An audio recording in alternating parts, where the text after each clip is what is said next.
मैं आप सभी को 9वें अंतर्राष्ट्रीय योग दिवस की ढेर सारी शुभकामनाएं देता हूं। और आज इस अवसर पर आवाम के हर एक व्यक्ति के बेहतर स्वास्थ्य की मंगल कामना भी करता हूं।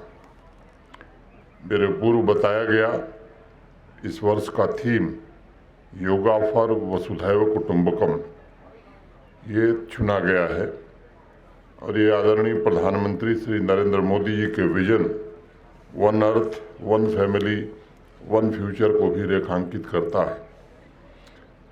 अब से ठीक 10 घंटे बाद न्यूयॉर्क में यूनाइटेड नेशंस की बिल्डिंग के सामने आयोजित कार्यक्रम में माननीय प्रधानमंत्री जी शिरकत करने वाले हैं और पूरी दुनिया को वन वर्ल्ड वन हेल्थ का संकल्प वहीं से पहुंचाने वाले। प्रसन्नता की बात यह है कि पूरी दुनिया में यूरोप से लेकर अमेरिका तक, अफ्रीका से लेकर ऑस्ट्रेलिया तक, साउथ एशिया से लेकर मिडिल ईस्ट तक हर देश में योग ने धर्म, संप्रदाय, भाषा की दीवारों को तोड़ करके सर्वजन सुखाय की अवधारणा को स्थापित किया है। और वही भावना आज योग दिवस के पावन पर्व पर दुनिया के कोने कोने में दिख रही है और श्रीनगर के बॉटनिकल गार्डन में भी दिख रही है।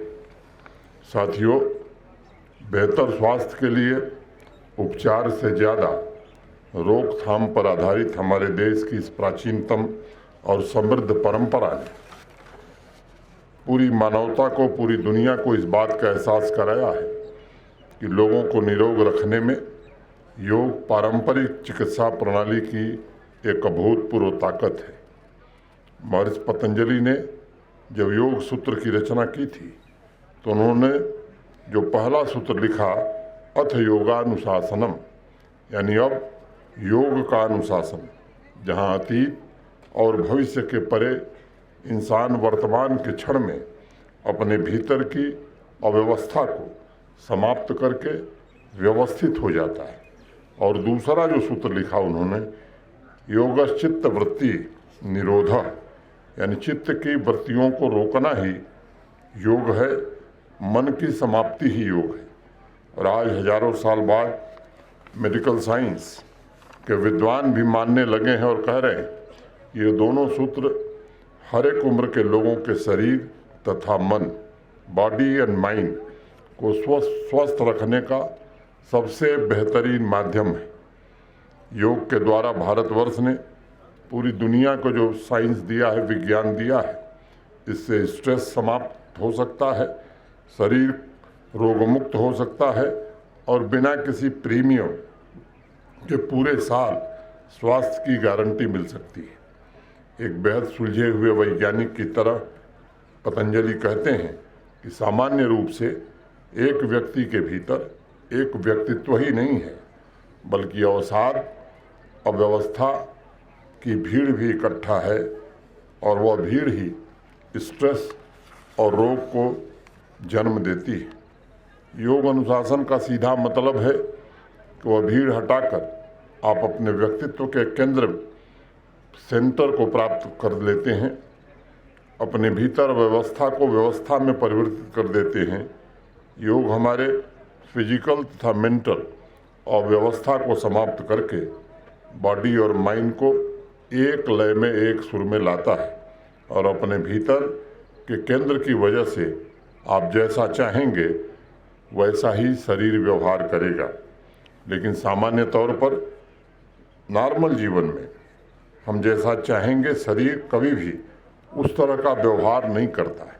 अभी थोड़ी देर में एक आसन से जब आप बैठेंगे, मन कहेगा कि पोस्चर चेंज कर लीजिए। इसलिए योग में जितना शारीरिक अनुशासन चाहिए उतना ही मानसिक अनुशासन भी होता चाहिए, ताकि बॉडी और माइंड अलग अलग नहीं बल्कि एक होकर एकीकृत तरीके से एक साथ फंक्शन करें। फिजिकल प्रैक्टिस के पहले उस अनुशासन, उस डिसिप्लिन की स्थिति में पहुंचना होगा जिसका जिक्र पतंजलि ने किया है, ताकि आत्मबल की शक्ति हमारे शरीर के लिए सुरक्षा कवच बन सके।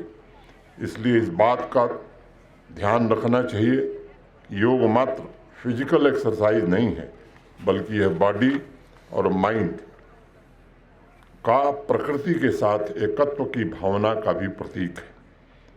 कई शोध रिसर्च ने इस बात को भी प्रमाणित किया है कि MRI स्कैन और अन्य ब्रेन इमेजिंग तकनीक के उपयोग के दौरान इस बात का पता चला है कि जो लोग नियमित रूप से योग करते रहे हैं उनका सेरेब्रल कॉर्टेक्स मोटा होता है, थिकर होता है। सेरेब्रल कॉर्टेक्स ब्रेन का वह हिस्सा होता है जो इन्फॉर्मेशन प्रोसेस करता है, और जैसे जैसे उम्र बढ़ती जाती है ब्रेन का ये हिस्सा सिकुड़ता जाता है। लेकिन जो लोग नियमित रूप से योग अभ्यास करते हैं उनमें पाया गया है कि ब्रेन के उस हिस्से के सिकुड़ने की गति अत्यंत मंद होती है, कम होती है।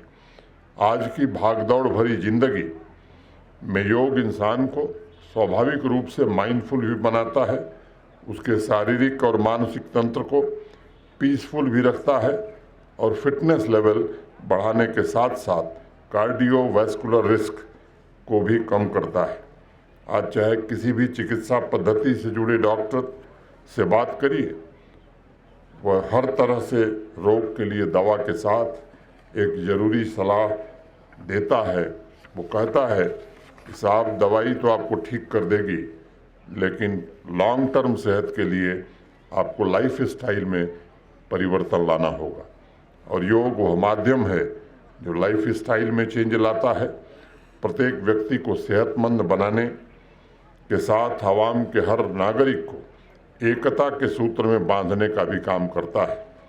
2021 में जब पूरा विश्व कोरोना की दूसरी लहर से जूझ रहा था, तब सभी देशों ने योग की शक्ति को अपने नागरिकों की प्रतिरोधक क्षमता बढ़ाने के लिए उपयोग पर बल दिया था। और इस बात को सबने स्वीकार किया है कि सभी प्रोटोकॉल का पालन करना, वैक्सीनेशन के साथ साथ योग ने कोरोना की रफ्तार रोकने में बड़ी भारी मदद की है। घर घर गांव-गांव पहुंचकर योग ने लोगों में न सिर्फ साहस का संचार किया, बल्कि उनके स्ट्रेस को कम करने में महत्वपूर्ण भूमिका निभाई। आजकल होलिस्टिक हेल्थ टर्म की भी बड़ी चर्चा हो रही। इसका मतलब है फिजिकल हेल्थ और मेंटल हेल्थ। इसलिए डॉक्टर्स कहते हैं कि शरीर और मन दोनों को स्वस्थ रखने का उपाय योग ही है। जम्मू कश्मीर आयुष डिपार्टमेंट ने यह सुनिश्चित किया है कि योगा प्रोटोकॉल सबके लिए उपलब्ध हो और उसका लाभ सभी तक पहुंचे। अभी कल ही आयुष डिपार्टमेंट ने पारंपरिक चिकित्सा पद्धति के विकास में एक और पड़ाव पार किया है और कठुआ जिले में होम्योपैथिक कॉलेज की स्वीकृति उन्हें मिल गई। मैं सभी नागरिकों को इसके लिए बधाई देता हूं और एक बार पुनः जम्मू कश्मीर के सभी भाइयों बहनों के बेहतर स्वास्थ्य की कामना करता हूं और सबको अंतर्राष्ट्रीय योग दिवस की अनंत शुभकामनाएं देते हुए अपनी बात पूरी करता हूं। धन्यवाद। जय हिंद।